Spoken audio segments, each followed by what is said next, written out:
Sometimes we don't always appreciate momentous historical changes when they're upon us. I was told Labour is not supporting professionalization. I thought, what? The judicial inquiry should not be under executive control. It should be under parliamentary control. I don't trust that this DG is going to really help me to drive the agenda that I need to drive whilst I'm in government.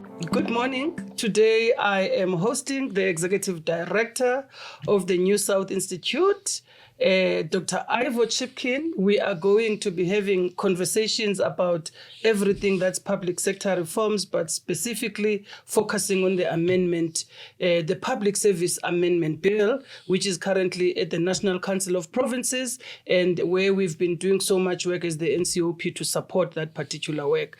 This is Governing Tomorrow. It is a podcast that is powered by the New South Institute. Welcome, Ivor. Good morning. It's lovely to be on the show again. Thank you, Ivor. Ivor, you are the Executive Director of the New South Institute. I know you don't like to be called a boss, but you're my boss. I was expecting a drum roll. You're hosting the director of the New South. I was expecting a drum roll and angels singing. I think we have my sense is, of course one doesn't always know, but one senses that the spirit of the New South Institute is...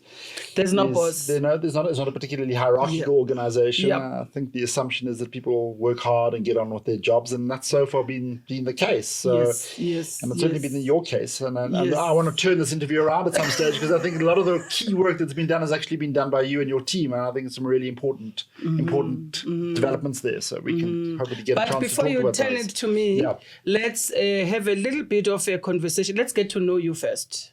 Okay. Who is Ivor and why the New South Institute, briefly?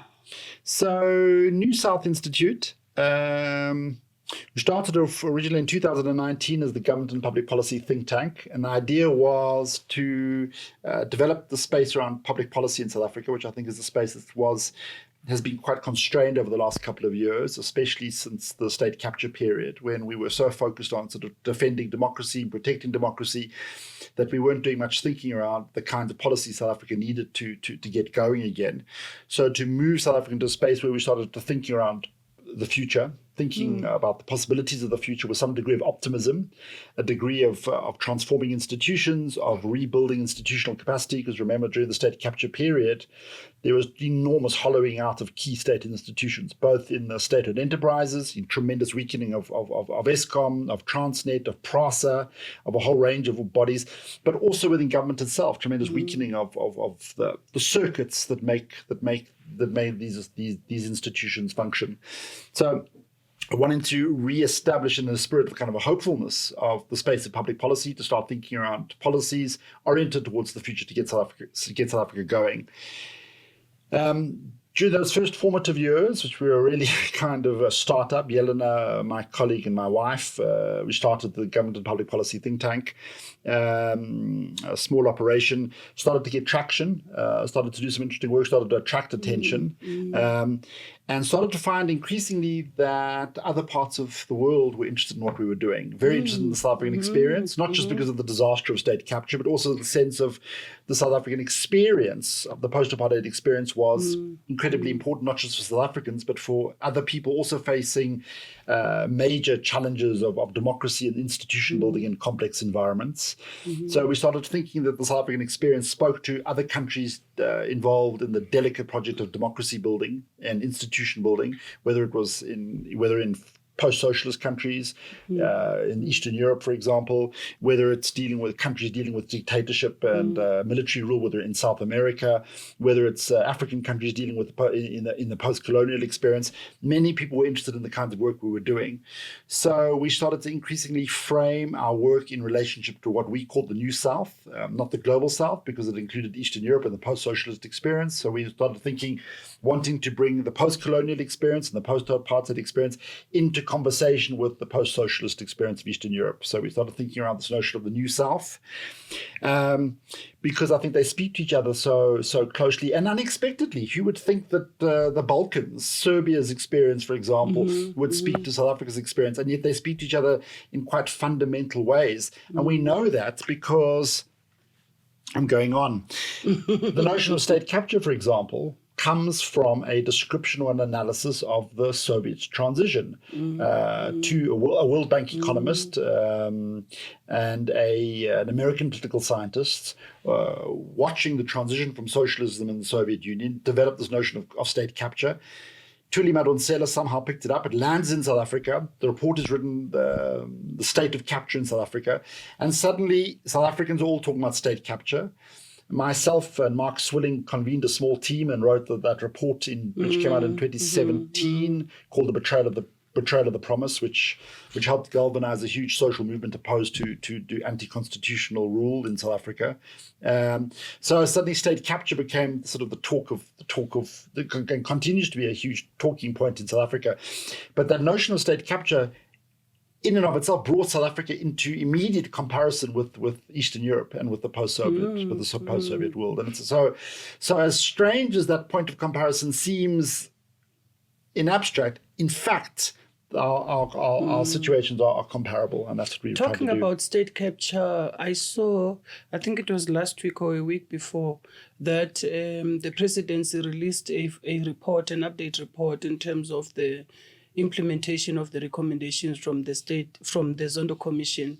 What's your sense of it? How are you feeling about the report? We haven't had a conversation about it yet. I'm not convinced, to be honest. I think that government has been very, very slow on acting on the recommendations of the Zondo Commission. And I think the biggest evidence for that is the fact that so many of our institutions remain either under the leadership of people that were implicated in the state capture report, including cabinet ministers and senior government officials, but also that so many of our institutions continue to be politicized in the kind of way which the Zondo Commission wanted us to move away from. What needs to be done next? With regard to those, just on the Zondo Commission, how do we bring back the attention if the sense is that there's no faster movement in terms of that? I saw a report where they were reporting also on the monies that have been able to come back to the fiscus. It seems like they've done some good work in terms of getting money back into the fiscus from the corruption that was reported through the Zondo Commission. But what else? How can government be supported further? So, I think the work that we're doing on the Public Service Amendment Bill, I think is some of the key work that needs to be done. And this is why, that even though it doesn't come out of the Zondo Commission per se, my own analysis is, which I think is shared by yourself and other people, that it's the politicization of the administration that allowed the capture of a whole range of state institutions, precisely because politicians had the discretion over appointments in boards and in key positions that allowed capture to happen. So I think if we can interrupt that politicized recruitment process, which is what we're talking about in the amendment to the Public Administration Bill, Public Service Amendment Bill, then I think we will have made good progress. I think there's key work to be done on the police. I think the police are in a very, very difficult position. I think my own sense is that the commission, the judicial inquiry, should not be under executive control. It should be under parliamentary control. I don't think it should report to the executive or to the president. I think it should report to Parliament. And then, of course, on the prosecutions authority. I know that there's important work being done in that space, but it's difficult to get a clear sense of whether progress is being made. But maybe I'm too far away from it. Yeah, but I think also it's natural to be impatient, especially when you're not inside the system. So, but I do think that you are touching on the next point around why this work on a public service amendment bill and why the involvement of NSI and why the need to mobilize society around just supporting this idea. By the way, Ivor, part of the work on public service reforms and the work on professionalization of the public service is also at the core of the Zondo Commission findings and recommendations rather. And I saw in the report as well, and I've worked in that space. So on an ongoing basis, there's been work with the presidency in terms of what's happening in relation to professionalization of the public service so that information feeds into the Zondo recommendation. So I also saw they gave some update, but I think I share the view with you that says that there's no impact. We're not feeling the impact as we should be feeling around these things. And yet there's been some unexpected movement. So, and I think I think we should turn things on you. I mean, I think some of the spotlight should be on you, because I think this is where some of the role that you played as a very effective DG, which is I was very keen on bringing you into NSI, because I think you were very effective in that role. But I think the development of the amendment to the Public Service Act, which is a lot of the work that you were involved in doing, I think is a historic development. So the fact that the amendment to the Act was written in the first place is an important development. The fact that it then went to the National Assembly and passed in February last year, I mean, I think this is tremendous momentum building in favor of reform. Then don't forget, largely through the work of the National School of Government, there was the professionalization framework together with some very impressive academics developing that framework. So within the space of public administration and in the space of government, some important work has been done. The fact that the amendment then passed in the National Assembly and is now working its way, supported by, I think all parties supported it. I think I haven't got we haven't got the actual numbers, but I think it passed. So the majority of parties did, and I think the main parties in the Government of National Unity, what turned out to be the Government of National Unity, passed. The ANC certainly supported it. The Democratic Alliance. Which other parties are there? The IFP is there as well. I don't know whether the IFP supported it in the National Assembly before the election. I think it did, but we can check that. We can check those. Yeah. What is, I suppose, the question mark is that was prior to 2022. Then, of course, there was the dramatic election of June 2024. Oh, yeah. Where the ANC effectively... not losing power. Doesn't lose power, but it's now... It used to be the language in South Africa. Not in the the political scientists majority. used to talk about a party-dominant political system. We no longer have a party-dominant political system, but we have. So the ANC is now a majority party, but it's not. It doesn't have a majority to rule alone. But even then, the bill is still in the legislative cycle, as I understand it. I think you've also drawn my attention to it. There's been resistance to the bill from the executive. Well, from some members, certainly of the executive, there's been resistance. I have participated representing NSI in the provincial hearings for the Public Service Amendment Bill and the Public Administration and Management Bill, and we did pick up some kind of resistance, and I think it's more at a comfort of. It's not even policy issues in my view, because I have not heard anybody advancing different policy views, but it's just at the comfort of people who are serving currently, not wanting to lose certain powers, being the administrative powers, because they believe those are their powers. Yeah. And yet, as I always argue, that in terms of public administration, there's separation of roles and responsibilities. So those powers were on loan, in my view, to the political principals when post-1994, because obviously there was a government at the time that was not trusted by the ANC that was in power. There was a bureaucracy, rather, that was not trusted at the time from homelands, from the apartheid system. So those powers had to be on loan to the political principals in order to push the transformation agenda. But my argument is always 30 years later, definitely, if the ANC has not managed to push that transformation agenda it wanted to push, and therefore be able to align with public administration theory and the way of doing things, and devolving the power back to the heads of departments so that they can do their work. Otherwise, what's the point of having heads of departments if you cannot allow them through legislation to be able to deliver on the core part of their roles and responsibilities? Yeah, I mean, I think for listeners, I think it would be useful just to go through some of the details of what the amendment promises and why it focuses on those issues. And if you'll forgive, I mean, you started the history lesson, so maybe we can take a historical step backwards and maybe just give a sense of just how huge these changes are potentially. Sometimes huge historical change is obvious, like the 1994 election, the end of apartheid. Something was historical. Those historical changes were momentous. sometimes we don't always appreciate momentous historical changes when they're upon us. And I think these reforms are potentially momentous historical reforms. So if you look at US history, for example, or European history, or Chinese history, for example, the beginnings of the establishment of an autonomous professional public service are the beginnings of the transformation of those states, unambiguously. So in the US, for example, which is one of my favorite examples, the Pendleton Act of the late 19th century, implemented in the 1920s under Roosevelt. And what it begins to do is it begins to end the powers of political parties to appoint civil servants, which is what they were doing prior to that.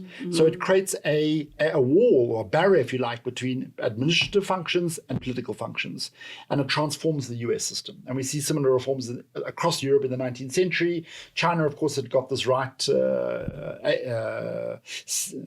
decades, centuries before even, which is why I think the huge gains of China over the last decades are built off a professional administration which has been in place for, according to Fukuyama, for at least the last 2,000 years. So this is where South Africa is. I think we are beginning to put in place the blocks of establishing an autonomous professional public administration. And if we do, I think it will transform South Africa over and above the day-to-day politics of things. So currently, as it stands, the executive, so the president, cabinet ministers, and ministers at the provincial level, MECs, have the power to appoint all public servants.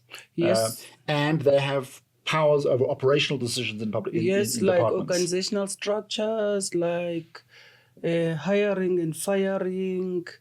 Like a vast level of powers that are administrative powers in terms of running the departments. So when you were in DG, you were the DG of the Department of Public Service Administration. Could you do anything without delegated powers from a minister? Well, the PFMA, the Public Finance Management Act, delegates directly to the accounting officers, the DGs. So the finance management or finance-related functions could do without any challenges, but the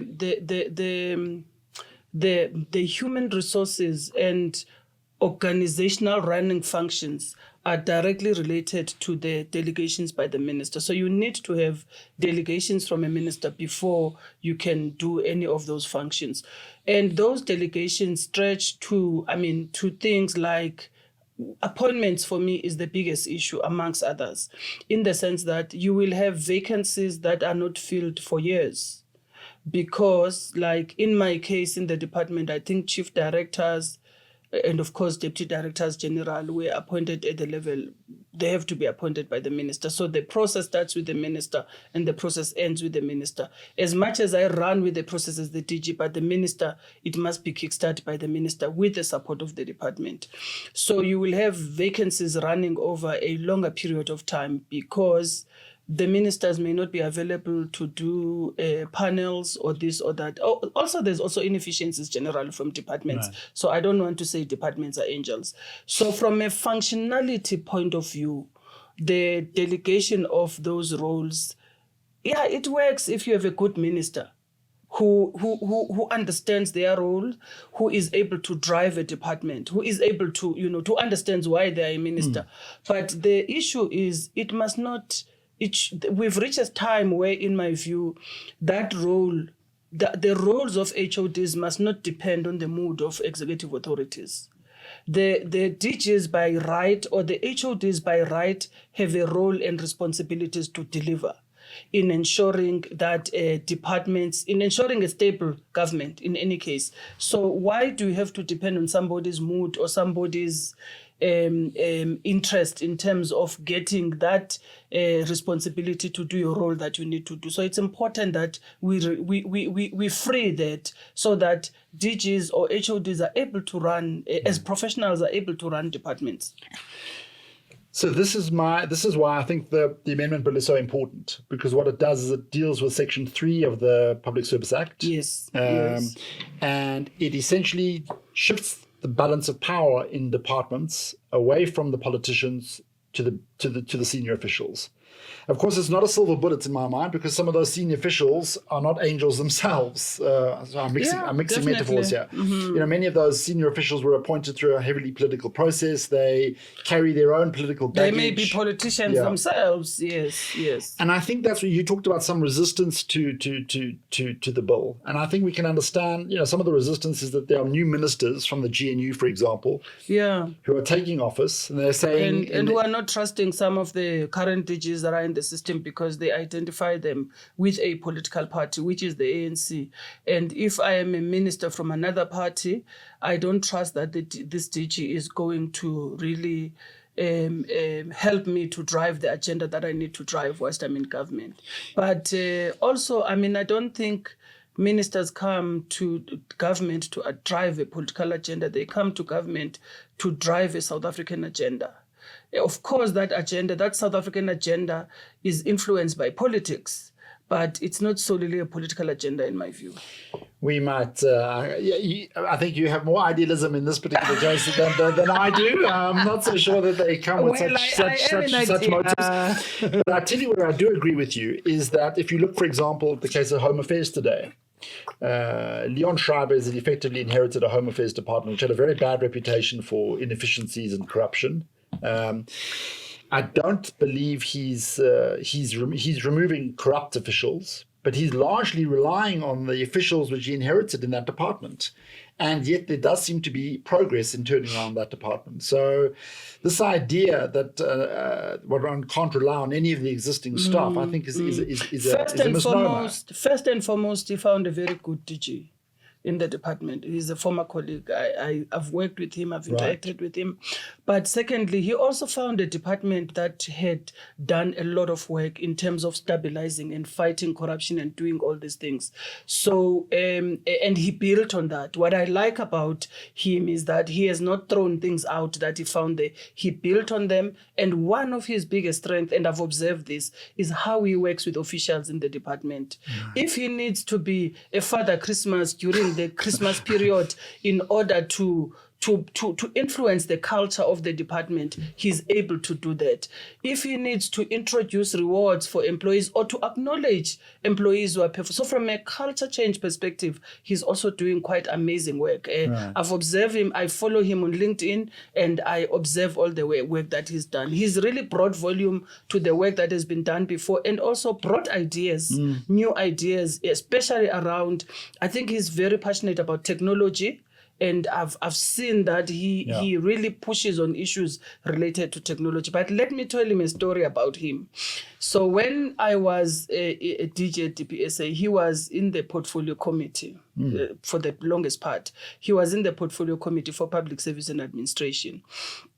And he used to give us a hard time as officials, rightfully so, because he prepared, he read his pack, he knew what questions to ask. And so one of his pet projects was overtime. He didn't understand why government officials must work overtime until he came into government and he saw the backlog at Home Affairs. So one day I'm sitting in my office, I see a request from the minister written to our minister requesting for overtime. I really laughed. But, as officials, as professionals, we processed it, it was approved, and he did the work that he was supposed to do. And I think I met him in one of the meetings and he was quite grateful about the fact that DPSA supported the overtime request. And I just assured him that it's our job. We do that. We look at each submission and we find a way to see how we can support the department to do what needs to be done. I'll remind him of that. I think he owes us now. I think he owes us a visit. We can ask favors from NSI, from Minister Schreiber. But I think the important lesson is this.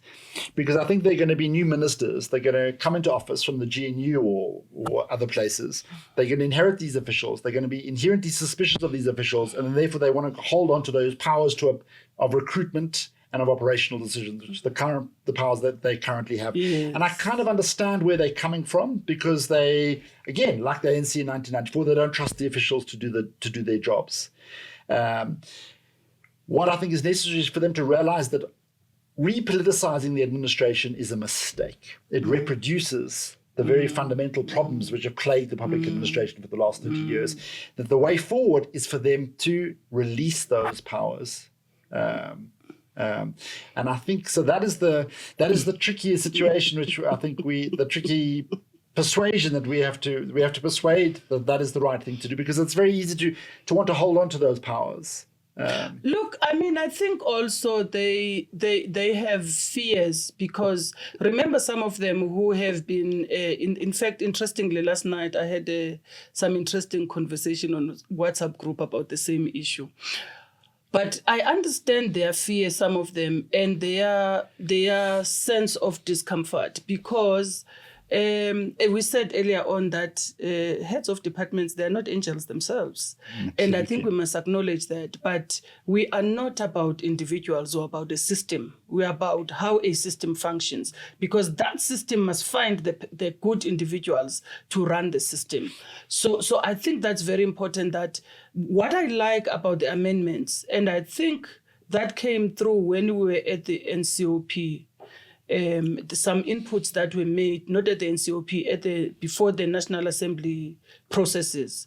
What I like is that I think it's Section 2, where the amendments talks to how do we strengthen the role of executive authorities, the roles of ministers, MECs, Premier, and the President as the executive authority to oversee the work of the department,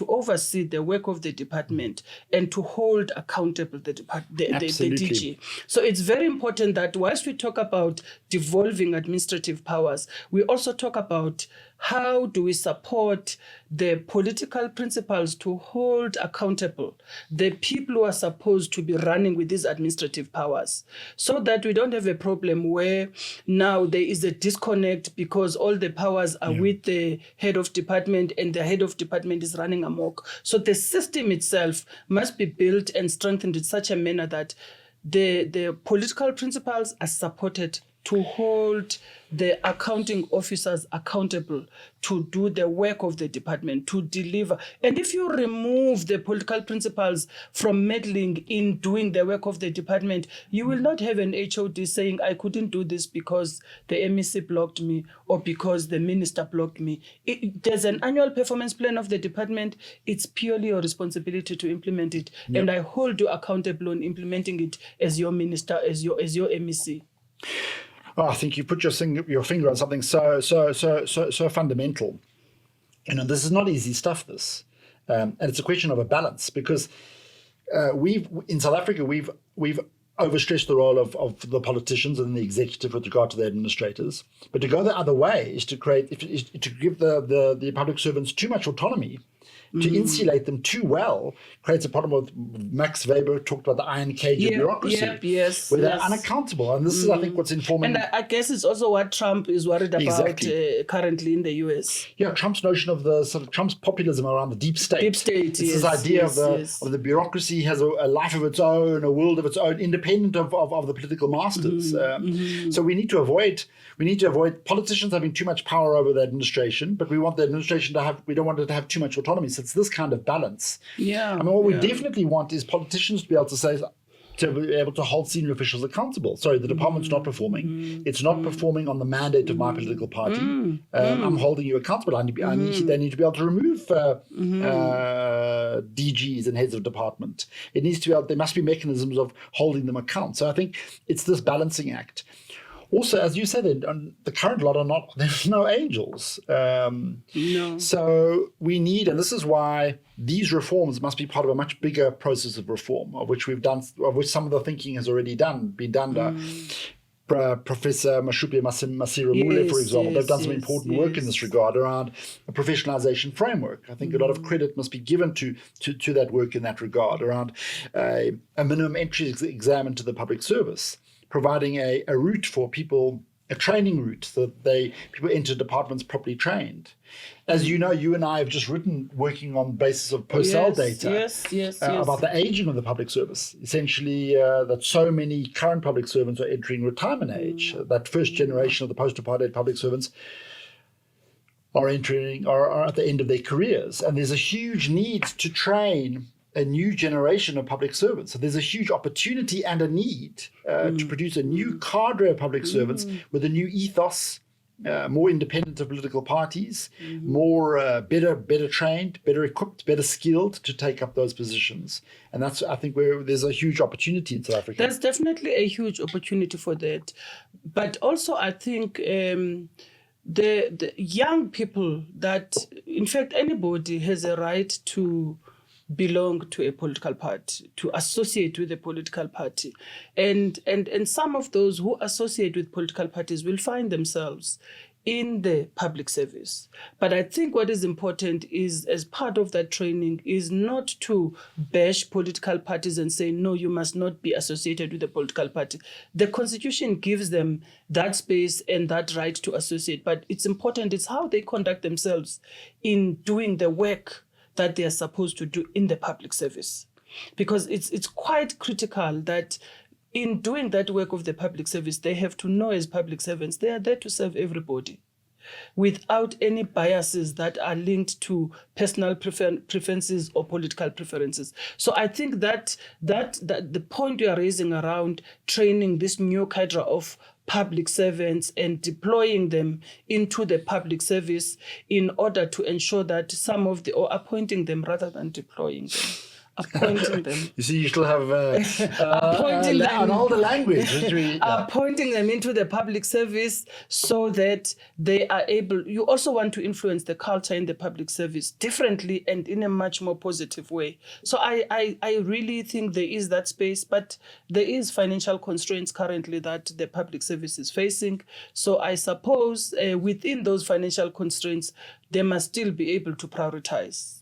Bring young people, because the picture that we're seeing is quite a very bad picture, and this is also critical in the reform agenda that we're talking about. Because, well, those who are facing retirement are honestly not interested in these reforms, are not interested in all these things that we're talking about, because they're just trying to take care of their pensions now until they exit the system and live happily with spending their pensions. Hopefully, they'll live happily.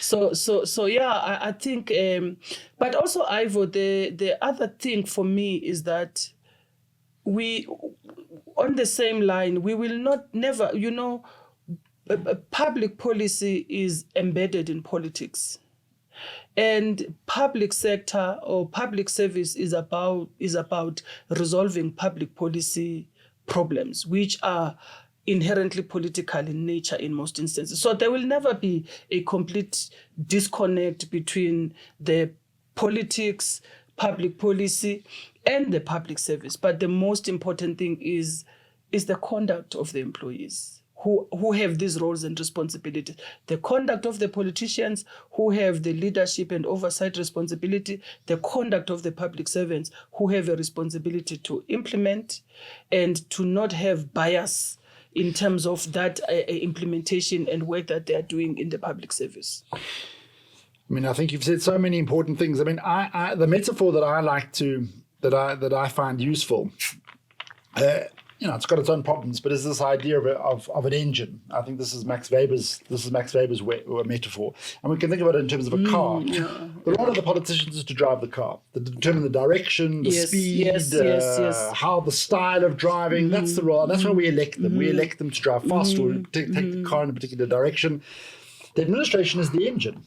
Yes. And we don't want the engine to have too many opinions about where the car should go or what speed it does. Its job is to do it. Its job is to implement the decisions of the politicians who are elected by the people. Yes. And unfortunately, what we've had over the last 30 years is an administration that has had too many opinions about the direction the car should be driven in, the speed, the style, all those sorts of things. So really, the purpose of reforms is to put the engine in its place. The purpose is to have an effective engine that is able to respond to the instructions of the driver. And an effective engine is going to be built by people with the technical expertise to build an engine. NSI, this is the role. I think I would like to think that the NSI has a role to play here, but I think we've got, there's some big arguments to win.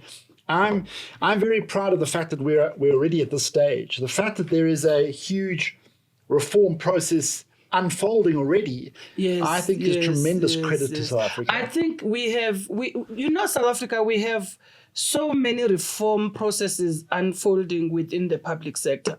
The other time I attended the workshop on review of local government white paper. There's a big reform thing going on there in relation to the local government sphere, but I'm sure we will take a discussion on it one day with somebody who's competent in that area. And then there's also Vulindlela in the presidency, which looks at economic reforms. Again, there's a lot that's happening there. And my question is always, and then there's the administrative reforms that are driven by public service and administration mainly, and with other stakeholders that are there in that space and within the portfolio. Again, there's so much that's happening there. There is so many things that are linked to this. There is the review of the OSDs, the occupational specific dispensation. There's the review of the current HR processes and systems in government. There's so much that's going on. But how do we have a dashboard that looks at all these things in an integrated manner, and we're able to see how we're moving as a country? This is where, for me, things are lacking. Well, not for everything, but I remember a message, an email I wrote to you recently about establishing a dashboard on the public service reform stuff, which is something which I think we really, really need to do, at least following up on some of the key reforms. I think there's some big nuts still to crack. I mean, I think the amendment to the Public Service Act I think is historic. I think it's historic in the way in which I talked about earlier. We discussed earlier around sort of the macro structure of government. But there are a whole lot of things which we haven't cracked. Who appoints DGs, Director Generals? It's not in the amendment bill. We have to work out that. I think that there's a role for politicians in the appointment of DGs. Yes, definitely. We haven't cracked the throughput, I think that's the word, the technical term, of how public servants are appointed in the first place.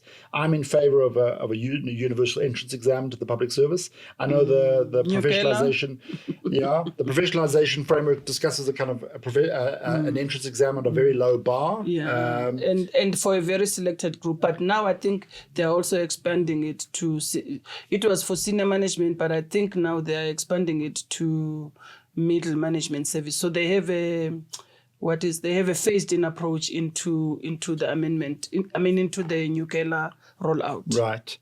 We have to think about the role of the Public Service Commission. Historically, the Public Service Commission, right until 1997, I think it was an incredibly powerful organization because it did vetting of all public servants.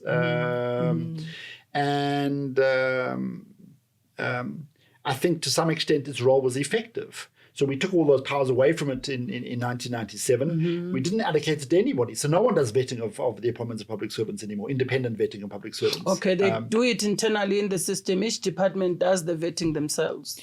Yeah, but whether it should be done within the departments, that's the question. So I think there's a whole lot of fundamental architecture stuff, which is tedious and technical, but absolutely fundamental, which needs to be done. You know, Ivor, I think perhaps if we look back with a critical eye, and I can do that now because I'm out of the system.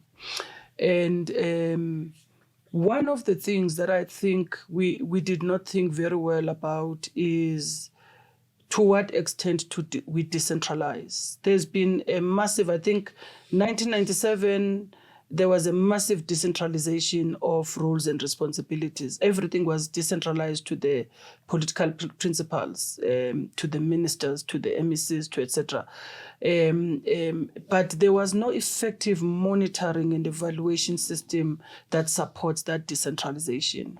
So you opened up PESAL, everybody can go on a recruitment drive and appoint people on PESAL. And then you had problems where people were loading appointments on PESAL where there were no funds to pay for. No. So departments were overspending and people were loading appointments on PESAL who do not meet the required competencies and etc. because the system was just decentralized, and it was a system decentralized, run at a political level.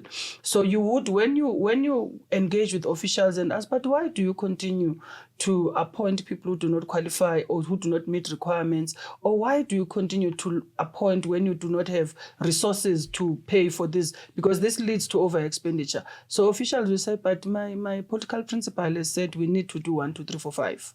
So we decentralized. We did not put very tight mechanisms to monitor and to hold people accountable for the actions that they take, because also the Public Service Act, I mean, it does not help in any way to hold anybody accountable, you know? So you'll just be talking, and you rely on the goodwill of people. And we've seen where goodwill of people takes us at times. So I think, so a little bit of taking back and centralizing, but how you centralize is also very important. Centralize and give those roles and the responsibilities to the appropriate institutions, so that you don't overburden the system as it is with some of the things that could be done better elsewhere. So this is an area of which I've been having arguments with Brian Levy in particular when he was at the Nelson Mandela School of Government. We used to argue about this point often, because I think we went too far in undoing the bureaucratic elements of the public service. So don't forget, the transition comes at the time when the new public management is in favor. Yes. This is an idea that government should run. Government is efficient and effective when it looks more like a business, where you empower managers. What do managers do? Managers have discretion and autonomy to hire and to fire and make financial decisions. They're well paid. It's a kind of powerful role. And what you do, you free them up from red tape. So you get rid of all the administrative rules and regulations, and we went very far in getting rid of all. You allow them to appoint consultants to do their work. Absolutely. So now government officials become coordinators of consultants. They are paid salaries to do work, but they are not doing that work. They rely on consultants to do that work. I was involved in a project from years ago where we did this work, I think it was foundational work, where we looked at the scale of outsourcing of government services and government work. And it's extraordinary that, as you say, many departments are effectively managing contracts. I think that's the situation in our cities. Johannesburg, where we're sitting now, the potholes, the breakdown of infrastructure is often related to the fact that the administration outsources road repairs, infrastructure maintenance, all these things to private companies, and it can't manage those contracts. So I think, again, this hugely important thing. And this was part of this idea of you don't want bureaucracies, you want management systems in government. I think it was a mistake. And you know, you have 65% currently of public servants are at the frontline service. They are responsible for frontline service delivery. Those are the hardest working people in government, because if you are an official at Home Affairs and you are attending to people who are coming in and out of Home Affairs, you don't have the luxury of being in a head office somewhere, sitting in a comfortable office and doing things at your pace and bringing in consultants to help you to do your work. Those guys at the coalface of service delivery don't have the luxury of having consultants to do their work. They have to do their work themselves, but also they work under extreme conditions, because we also have very stressed members of communities. They also come from communities, the officials themselves, they have their own challenges and their own stresses. How do we support them? We take all the money into consultants, money that we should be investing into supporting these officials and to some extent bringing in more officials. Why are we not having people in government who are employed to close those potholes? Look at just to shift, look at the example of the police. So we know that our ordinary policemen are dealing with very, very difficult circumstances. We know that in many areas our gangsters and criminals have weapons just at the same caliber as the police. Even better. Mm-hmm. So they're going into environments which are extremely dangerous. And yet we know from the work that we've been doing that there's been a huge decline in funding for ordinary policemen. both in terms of numbers of appointments, but also in terms of facilities at police stations. We know that's why many of us, when we go to our police stations, they're dilapidated.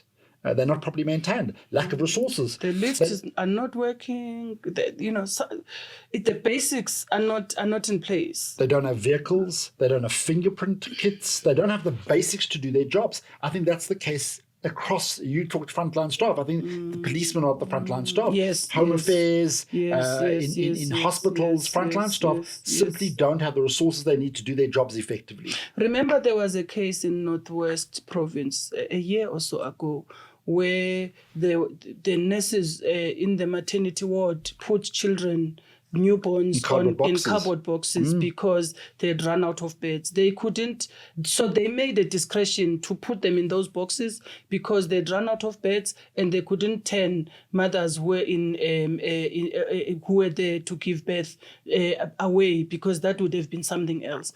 But there was so much pressure. I remember one MEC from that province on television saying that those officials are going to be disciplined, this and this is going to happen. And I was just thinking, put yourself in the shoes of that official. That official who's confronted with a situation of a mother who is going through labor pains and who needs to give birth now. There's no bed to accommodate that child. What should the mother do? What should the nurse do? Absolutely. And this is what I've been saying for a long time, and I think you and I are on the same page completely in this regard, is that often our public servants, our officials, are getting blamed for political decisions around the allocation of resources. In many cases, departments don't have sufficient resources, but it's also in terms of what they prioritize that spending on. Of course, corruption is a huge drain. Overpaying for contracts, for example, overpaying for officers, overpaying for services, drains the key core administration from resources. But also overpaying for senior staff, for example. Too many generals, too many brigadiers in the police. All of this fundamentally distorts the allocation of resources in departments and where those monies are really, really needed. So public servants, ordinary officials, are often being blamed for government failure, when in fact it's a much bigger picture that needs to be My addressed. heart always goes to those public servants in frontline service, because they exactly get blamed for things that are not happening, that should be happening. They get blamed for not implementing policies properly, when there's been no effort to even bring them on board in the policy development process and debrief them on policies once the policies have been approved and are due for implementation. So you do a new policy, and then you expect the officials to understand and to implement it at a service delivery level without doing that debriefing, that training for them.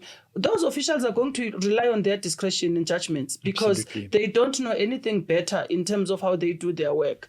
And this brings me to, maybe as we go towards wrapping up, to the conversation about these reforms, specifically the administrative reforms and professionalization of the public service. One of the things I've observed with the professionalization is that I think we need to invest more on action, on things that we're doing in bridging the gap between policy and implementation. Because I think it's good to talk about the framework. The framework was approved. We have this policy and that policy. But how are we moving into implementation?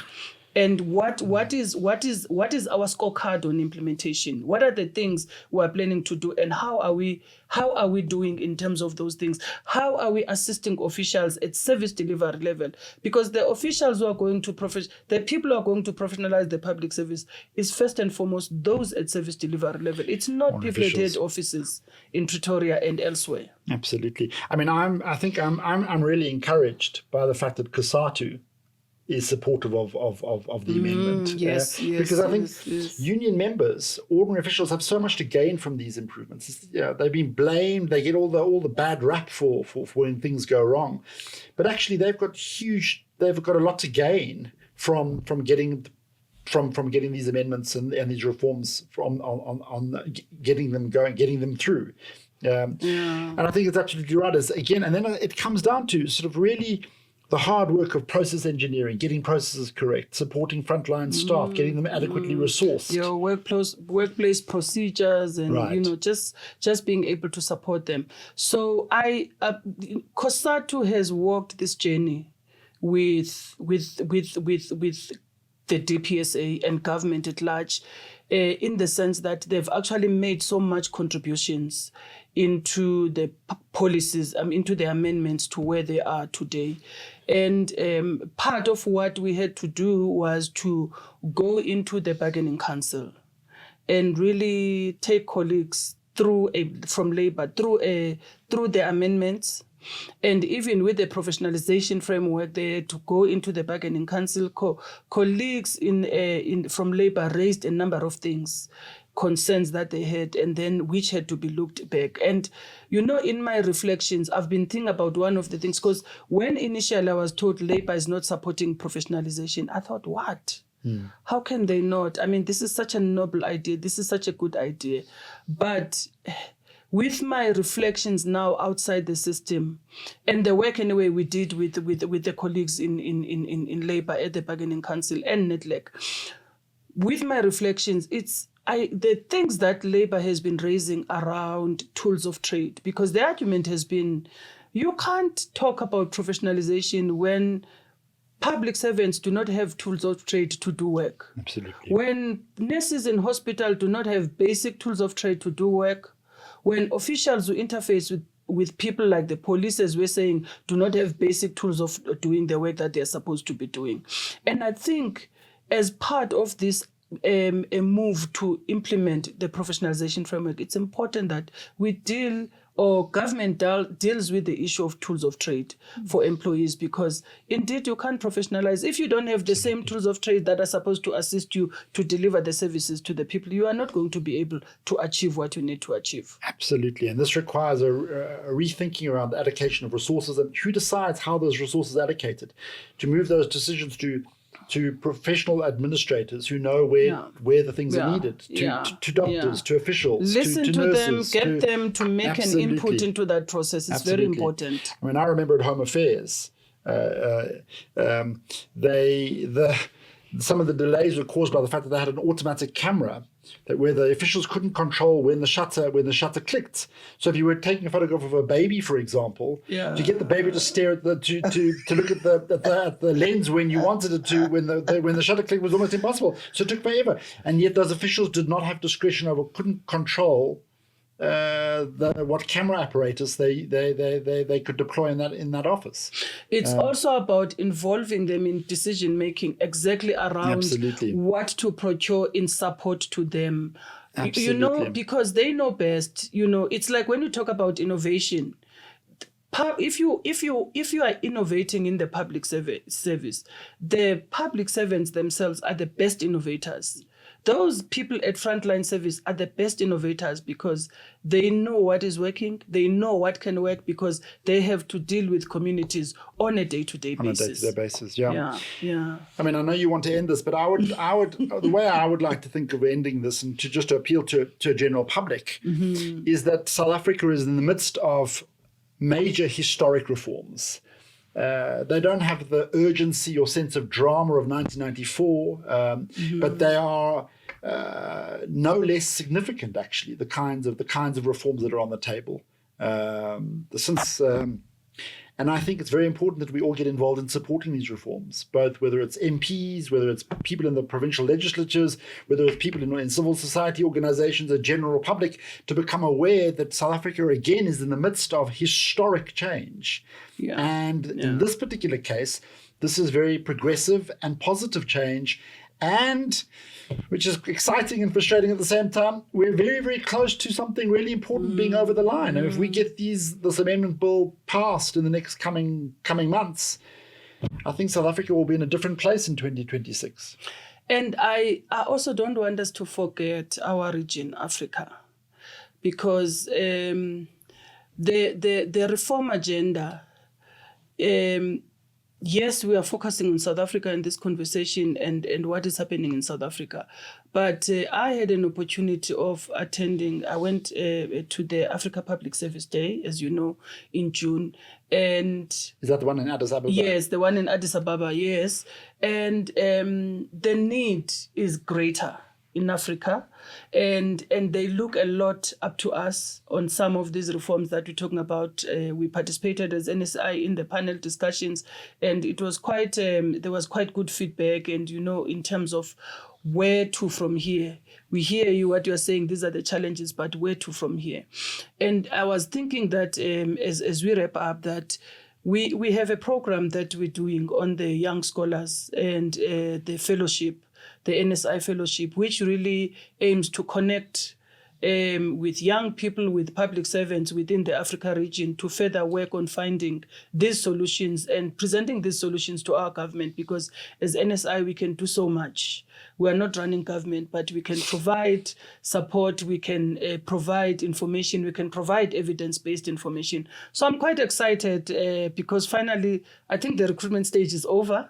And very soon we're going to be launching our fellows. We have some good, bright fellows from the public service from various countries in Africa. Amazing. And we also have very bright young scholars from South Africa, from various countries in Africa. So I'm quite excited about the few months and what we'll be doing from a point of just bringing more content, bringing more ideas, innovative ideas around how we think that some of the challenges that we face could be looked at, and we could innovate around them from an African perspective as well. And don't forget, we've got the summit. Public Service Reform Summit, which we're planning for next year. So definitely. A huge, big Africa-wide conference. Definitely, on public sector reforms. Exactly. So, and we've been talking to a few potential partners. I don't want to say much about them yet. Announce that. Yes, we are not going to announce it, but just to say, again, I'm looking forward to the fellows and the young scholars also really playing a critical role in that summit and presenting some of their views or recommendations that they are working on, researching on these matters. So we're reaching the end now, Ivor, and as I always do to my guests, I don't know whether you were a guest. I'm your boss, remember? You said I'm your boss, so let's... So as I always do, I'm going to ask you, what is a call for action? So I think Africa to Africa. Well, I think urgently in the current situation, we've got a very important bill in the legislative cycle. It's passed in the National Assembly, the amendment to the Public Service Act. It's been passed in the National Assembly. It's now working its way through provincial legislatures and the National Council of Provinces. My call to action is civil society organizations, ordinary members of the public, especially to members of the provincial legislatures. This is something which we should support. Political parties, pay attention. This is an opportunity for historic change in South Africa.